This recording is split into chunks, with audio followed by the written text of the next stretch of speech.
কবিরাজ সাধুরাম অনেক বড় জাদুকর, তাকে পাঠানো হয়েছে শায়েস্তা করার জন্য। গোলাম খাদেম এসে বলছে, হুজুর এই কি একজন এসেছে সাধুরাম নামক কি বলে জাদুঘর, আসতে দাও। আমার খাজা মঈনুদ্দিন শুধু নজর দিয়েছে। আউলিয়া ইকরামের দৃষ্টির মধ্যে একটা খাস নজর থাকে, একটা খাস তাসির থাকে। দেওয়ার পরে তার মুখের মন্ত্র খতম।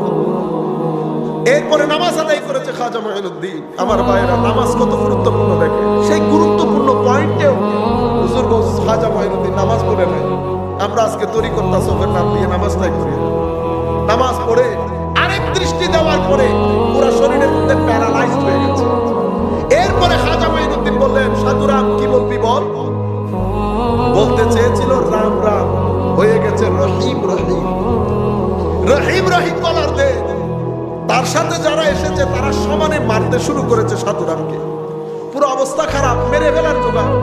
সেই অবস্থা থেকে খাজা মঈনুদ্দিন উদ্ধার করলেন, সুহবত দিলেন। এরপরে উনিও ইসলাম কবুল করলেন। এলাকা